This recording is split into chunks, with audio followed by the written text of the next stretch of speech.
But as it stands, that's the choice we have is sort of a song that tonally maybe doesn't fit in the spot it was placed in, but lyrically at least has a decent connection to the movie.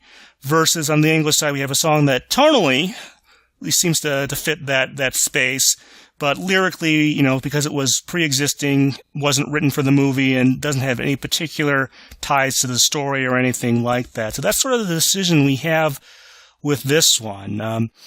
Based on that information, let's go straight to the third part here where we sort of decide which one we kind of like better. Which of these two songs do you think you prefer in this space? I still haven't decided.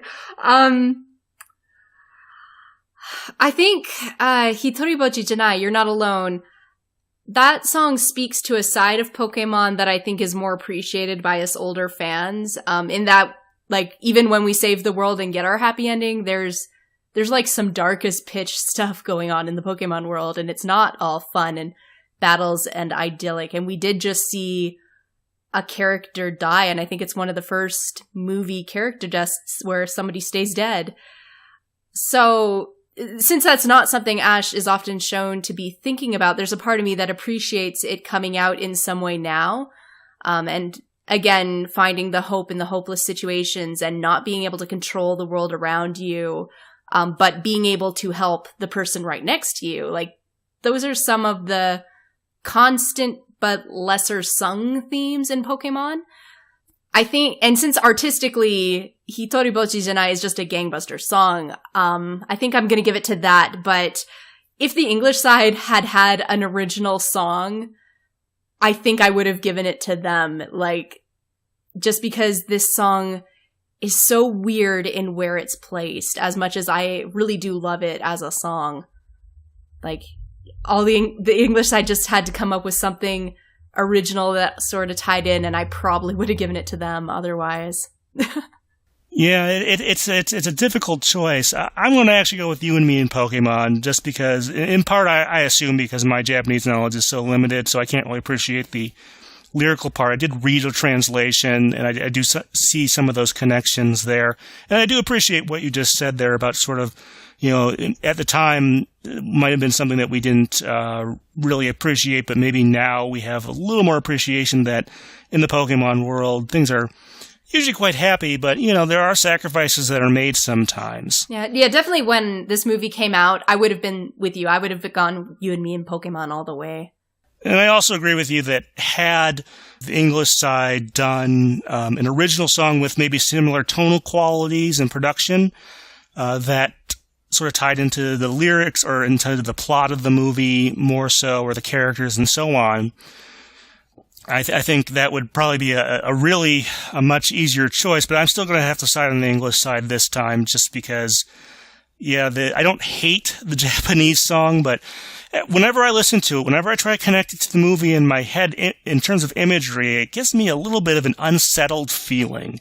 Like I said, I don't hate it, but I'm not really comfortable with it either. And then that's, I think, kind of where that one just does. I kind of actually would have loved to hear like an original song that sort of talked about the confusion between Latias and Bianca, you know, Latias taking her form and stuff like that. That might be an interesting subject for a song at some point, or something they could have pulled an existing song for that would sort of match up with, now that I think about it. Oh my gosh, I would have loved that, like, because it's kind of a theme of the movie that doesn't get called into attention much, is the fact that Latias, being a Pokemon, fits herself into the human world, and that's not something we see from any Pokemon, but especially a legendary. Usually they're very closed-minded and like humans are separate.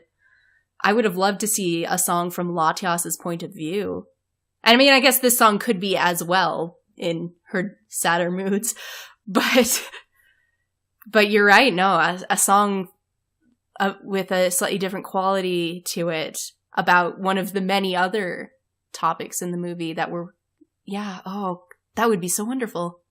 So yeah, I guess saying that, it's kind of a shame that they weren't still doing these full-on soundtracks like they did with like the first and second movie. I think they could have picked some elements from this film. So maybe that's the true answer to this question, is that there was actually more stuff to work with than you could ever make one song out of. Maybe, yeah. Yeah, I do love with the English side that, even if they didn't come up with an original one, that they were able to find the song that kind of fit what we were all feeling at that moment musically. Because like I said, it does move me so much emotionally. So I do kind of admire that whatever they were working with on their side, they found something that, did have an impact. Yeah, I mean, I kind of realized as I was doing research for this would be a very musically interesting movie to discuss. And as we mentioned earlier, there are a couple other English songs in the end credits, Pikachu, The Time Has Come, and like some stuff from Pokemon Live towards the end there. You had mentioned Koba earlier, and he did some of the score.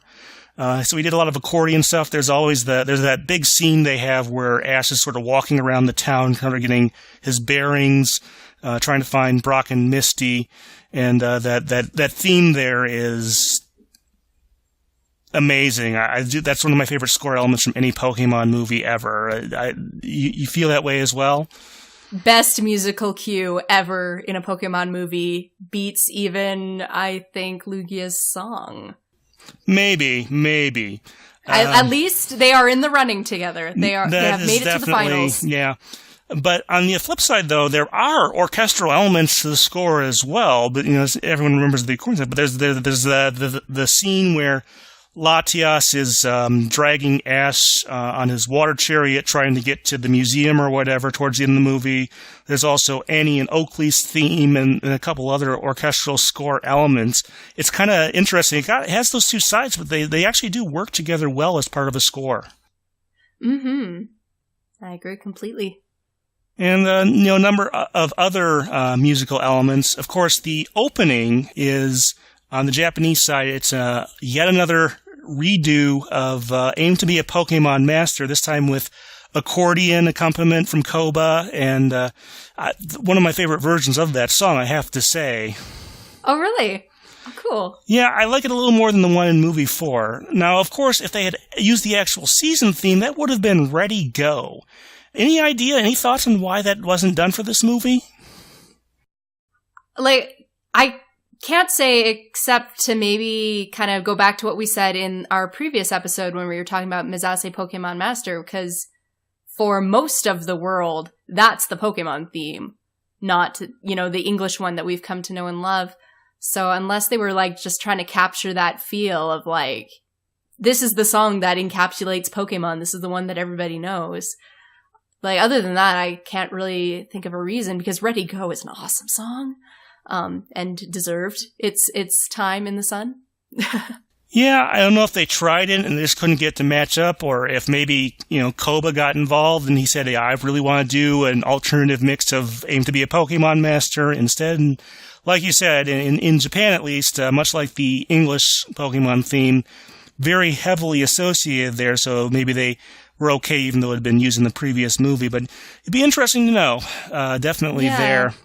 On the English side, we have an extended version of I Believe, David Rolf's second theme contribution. This time, it's not really, the instrumentation is more or less the same, but there's just more of it that goes through that scene. What did you think of its use here? I really like it. It gives me that feel that, Ash Ketchum in the middle of some kind of battle, in this case, a water chariot race. It just gets me pumped up and ready for the movie. It does everything it was supposed to do. Yeah, it's really a shame that version of it has never been commercially released. I really, I plunked down money for that rather easily, but unfortunately, the Pokemon X album from 2006, 2007 uses the shortened TV version. That's kind of a shame. And then, as far as the main movie goes, there's one more musical element we should probably talk about. When Ash gets to the part of town that's sort of hidden away where Latios and Latias kind of hang out when they're not out and about the town and whatnot, we get this song called Secret Garden, it's performed by a Japanese singer, which kind of makes it not super intelligible, to be honest. I do appreciate their effort, as always. This was used in both versions. What do you think of the significance of that, Anne? Well, I love that they were able to keep the song for both versions. Because I just love as much as I love the opportunity to try new things with adaptations to different languages, I do love when our fandom can kind of become a bit more of a unified global thing, and having insert songs that we share instead of composing two completely different things kind of helps with that. And also, I think this might come down to personal taste, but I'm so used to listening to Japanese music and artists who, you know, sing with a lot of English. So to me, it doesn't bother me at all. Like, until you brought it up, that I didn't actually think like, oh yeah, the pronunciation is a little off. So like, I just really like the song. It's beautiful. It's just kind of nice to have in the background. Yeah, it's definitely a nice song. I mean, there are times I do prefer for them to try something different in the dub, notably with the ending song here. I'm kind of glad they didn't try to brute force that one, even though I do think the Japanese ending is a pretty decent song. But in this case, it was an interesting thing. It sort of foreshadows what we would see in movie 6, where both the song from the short and the song from the end of the main movie are going to be carried over and translated. It's actually, you know, I know there are a lot of folks who say, why can't they do that with every movie? Well, it's harder than you think. There's a lot of contractual stuff when you go across there, and, you know, when you translate a song, oftentimes the original writer will want to be involved in some way or have some sort of, you know, veto power or something like that. So it's probably harder than a lot of folks think. Yeah, I think that's true. Sometimes it's not possible, and sometimes it doesn't fit the vision, because the fact is, just by virtue of saying things in English, we come at things from a different angle. So sometimes certain projects, it's just not going to have the same feel if you simply just translate the lyrics, or, you know, take the same song and cut and paste. So taking things on a case-by-case basis, though, I think the Secret Garden song really did work very well in both versions. Tonally, yeah, I definitely agree with that. Obviously, they may have considered replacing it at some point. We'll never know with what. They may never have written anything in the first place, but I did want to point that out. Like I said, I do see valid cases for both approaches. So I'm never too miffed on a song replacement, but this is the first time we've had like a song that got kept besides, you know, kind of an instrumental score, isn't it? I think the Rocket Don song, the Team Rocket Japanese song that you can hear from the first season, has an English version that was, I think they wrote totally new lyrics and stuff. That's right. They're so that's one of the other exceptions there, and a number of score elements, of course. You know, it varies depending on the season and you know, things like that. There's a lot of differences. Yeah, I probably would have been okay in this particular case had they tried to write something new, but, you know, having heard it with this, I'm okay with that as well. And I understand that there are folks on both sides of these types of discussions. Well, there's one more part we should definitely talk about, and that's the short. It's called Camp Pikachu. Now, if you saw this movie in theaters, the short wasn't part of it. It's only on the DVD, and only on, like, the original DVD. If you get one of the more recent releases, those don't have the shorts for the 4th, 5th, and 6th movies. We're not sure exactly what's going on there. I have a feeling they might be contractually separate at this point, and that's why some of the new re-releases don't have them. But in any case, it's the Camp Pikachu short, and it has a very kind of, not Western isn't the right word, in terms of, like, you know, the Western United States, but I mean in terms of sort of the folk type of thing, bluegrass maybe a little bit in there. Is that sort of the feel you got with that short? Yeah, definitely. It's very different from the rest of the film. That's sort of par for the course with a lot of these. You know, the opening song is sort of the same. I think they have the same backing on both, but they rewrote it for the English version, because the Japanese version is called Aim for That Hill.